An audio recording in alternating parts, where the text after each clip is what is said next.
Halo, apa kabarnya? Saatnya Anda menyimak berita Palembang bersama saya Mehdi Hairi. Sejumlah berita menarik akan kami sajikan untuk Anda. Dan berikut 3 berita utama hari ini. Petugas Komisi Pemilihan Umum Ogan Komering Ulu meminta warga yang ingin pindah lokasi mencoblos segera mengurus dokumen yang diperlukan mulai sekarang. Lahan dan hutan masih terbakar. Polisi memastikan pelaku pembakaran di Ogan Ilir bakal ditindak tegas. Nikmati es campur kacang merah yang menyegarkan. Kuliner legendaris Palembang sejak puluhan tahun silam.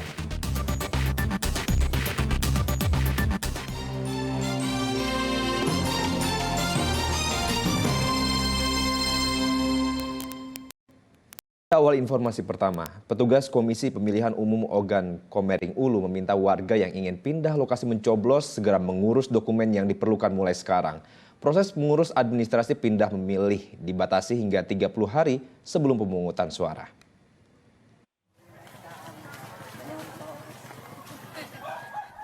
Bagi masyarakat yang akan berpindah lokasi bukan alasan tidak mencoblos pada pemilu 2024. Calon pemilih bisa mengajukan diri berpindah tempat mencoblos sesuai domisili untuk menghindari kehilangan hak pilih. Petugas Komisi Pemilihan Umum KPU Ogan Komering Ulu meminta warga Ogan Komering Ulu yang ingin pindah lokasi mencoblos segera mengurus dokumen yang diperlukan mulai sekarang. Proses mengurus administrasi pindah memilih dibatasi hingga 30 hari sebelum pemungutan suara. Perpindahan domisili dapat dilakukan di tingkat panitia pemungutan suara, panitia pemilihan kecamatan, atau kantor Komisi Pemilihan Umum setempat. Ketentuan pindah memilih itu proses pengurusannya sampai dengan 30 hari pemungutan suara. Nah, kalau untuk masyarakat dengan kategori pindah milih tersebut, proses pengurusannya dia bisa langsung ke PPS tempat, ya kan, di wilayahnya masing-masing sesuai dengan KTP domisili yang bersangkutan. Bisa juga dia melalui panitia pemilihan kecamatan dan juga bisa dia langsung ke kantor KPU Kapoku. Sebaiknya warga segera mengurus kepindahan lebih awal sehingga petugas cukup menyediakan surat suara di tempat pemungutan suara.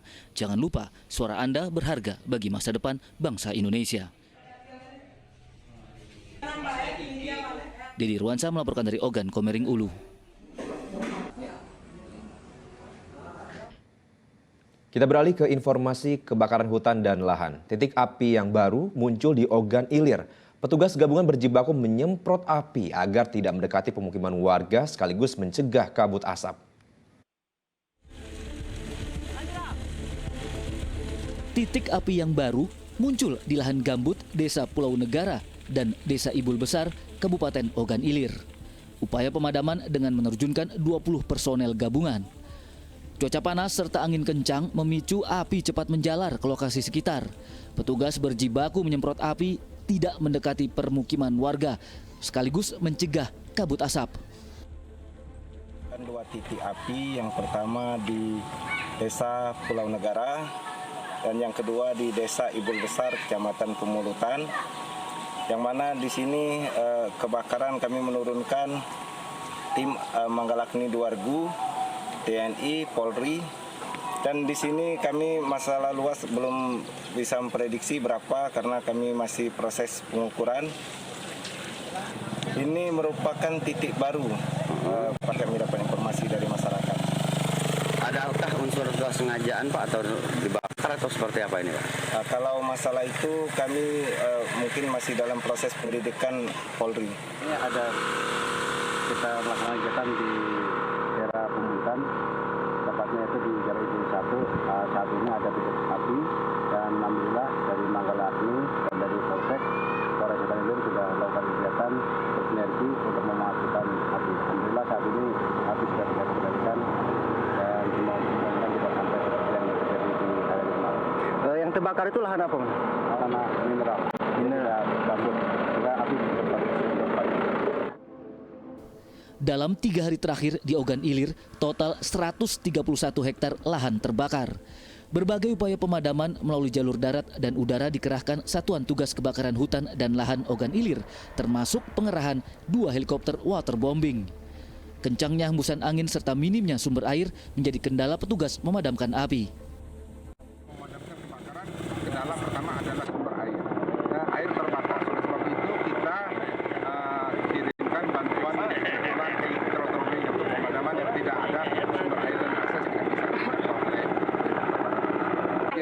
sampai saat ini heli waterbombing yang bantuan dari BNPB itu ada 6 heli waterbombing, 1 pesawat patroli dan 1 pesawat heli patroli. Jadi ada 8 pesawat termasuk heli patroli. Kapasitas daripada waterbombing itu 4 ton ya, jadi 4.000 liter untuk setiap kali waterbombing. Jadi kita melakukan kebakaran ini baik darat maupun udara. Inilah ketika kejadian bencana kebakaran hutan dan lahan ini kendala sulit air. Oleh sebab itu dukungan dari BNPB melalui helikopter. Apa Pemkab akan memanggil perusahaan-perusahaan? Ya jelas. Jadi kita panggil perusahaan-perusahaan agar berpartisipasi ya mengurusi wilayah di sekitarnya, paling tidak wilayah perusahaan ataupun lahan pemiliknya kalau itu perkebunan ataupun lahan kosong, agar diberdayakan supaya diadakan kegiatan misalnya ada tanaman-tanaman atau dipelihara lah paling tidak. Sumber api itu berasal dari desa-desa. Kalau bisa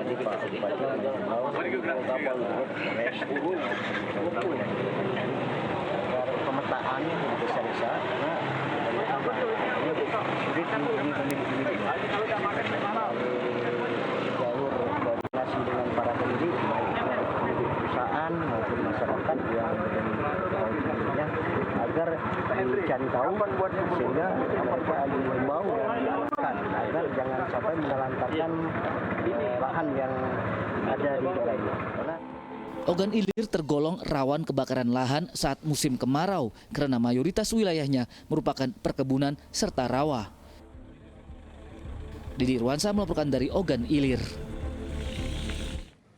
Polisi memastikan pembakar hutan dan lahan di Ogan Ilir bakal ditindak tegas sesuai hukum yang berlaku. Diduga kebakaran lahan dan hutan ini sengaja dilakukan pihak yang tidak bertanggung jawab. Kebakaran lahan dan hutan berpotensi menimbulkan kabut asap yang membahayakan kesehatan manusia. Inilah kondisi kebakaran lahan di Ogan Ilir. Kecamatan Indralaya Utara dan Pemulutan menjadi lokasi kebakaran lahan terparah. Berbagai upaya pemadaman digencarkan petugas gabungan agar api tidak meluas dan segera padam. Namun sebaliknya, cuaca panas ditambah angin kencang justru memicu kobaran api cepat membakar rumput dan semak belukar yang kering. Diduga kebakaran lahan ini sengaja dilakukan pihak tidak bertanggung jawab. Pembakar hutan dan lahan dipastikan bakal ditindak tegas sesuai hukum berlaku. Sengaja maupun tidak, kita masih lihat motivasinya apa itu. Seperti yang disampaikan tadi, secara hukum sengaja maupun tidak sengaja mengakibatkan lahan itu rusak, itu masuk dalam Undang-Undang Lingkungan Hidup. Itu sudah disampaikan oleh Pak atau Ibu Ketua Pengadilan tadi dan Bapak Kejari. Dan ini mesti harus kita proses. Oleh karena itu saya himbau pada seluruh masyarakat, khususnya para petani, kemudian para pelaksana kebun, termasuk juga perusahaan-perusahaan yang memiliki kebun atau lahan, dan pemilik lahan yang sudah lama ditinggalkan. Saya garis bawahi, yang sudah lama ditinggalkan alias sudah dimiliki namun tidak pernah diolah atau dibersihkan. Ini agar segera antisipasi hal kita berbicara kekurangan. Kembali lagi lihat jumlah hotspot yang terbakar. Kalau dari kita sampai dengan hari ini kita dibantu dari provinsi, dari Manggala Agni, dari Kementerian LH dan juga dari BPPD dan Damkar, dan alhamdulillah dapat tertanggulangi. Nah, kalau api lebih besar ya tentunya mau berapapun ya tidak cukup. Bukan kita lihat masalah cukup tidak cukup. Maka dari itu sedini mungkin saya berharap bagaimana preventif pencegahan yang kita galakkan dari awal agar tidak terjadi kebakaran itu sendiri, agar berapapun jumlahnya, karena itu memakan biaya, memakan SDM yang tinggi tentunya daripada pemborosan itu lebih baik kita sosialisasi pencegahan ke masyarakat karena dananya tidak besar dan juga dampaknya juga tidak terasa polusi di tengah masyarakat dan juga dampak. Kebakaran lahan berpotensi menimbulkan kabut asap yang membahayakan kesehatan manusia. Karena itu, warga diminta tidak membuka lahan dengan cara dibakar. Api sempat membakar kebun sawit warga. Api yang menjalar ke perkebunan sawit warga berasal dari kebakaran lahan di tepi jalan tol Palembang Indralaya. Satuan Tugas Kebakaran Hutan dan Lahan dibantu warga berjibaku memadamkan api. Helikopter pembom air atau waterbombing ikut membantu pemadaman. Desa Pulau Semambu Ini pemadaman ini kami lanjutkan dari semalam. Karena semalam itu di pintu tol rambatannya ke sini. Satu regu di sini standby. Ada dari dinas lain untuk Sekarang ada TNI dan Polri berada di lokasi. Ada satu heli waterbombing. Api memang sempat menjalar hingga tepi jalan tol Palembang Indralaya. Asap tebal menutupi akses jalan sekaligus mengganggu lalu lintas jalan tol. Dedi Ruansah melaporkan dari Ogan Ilir.